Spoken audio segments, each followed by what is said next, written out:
అందరికీ నమస్కారం. దీపారాధన ఏ నూనెతో చేయాలి? ఆవు నెయ్యితో చేస్తే ఆర్థిక సమస్యలు తొలగిపోతాయి.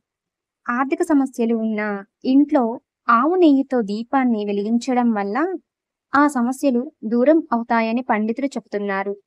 అలాగే దీనివల్ల ఆ ఇంట్లోని కుటుంబ సభ్యులకు ఆరోగ్యం, ప్రశాంతత, ఆనందం వెల్లివిరుస్తాయని అంటున్నారు. ఆవు నెయ్యితో అన్ని దేవతలకు దీపారాధన చేయవచ్చు.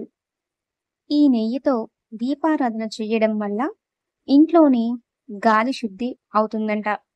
అలాగే గాలిలోని సూక్ష్మ క్రిములు నశిస్తాయని తెలియజేస్తున్నారు. దీపం నుంచి వచ్చే సువాసనతో మానసిక ప్రశాంతత లభిస్తుంది. కాబట్టి ఆవు నెయ్యితో చాలా అంటే చాలా ఆరోగ్యమైన ప్రయోజనాలు ఉన్నాయి.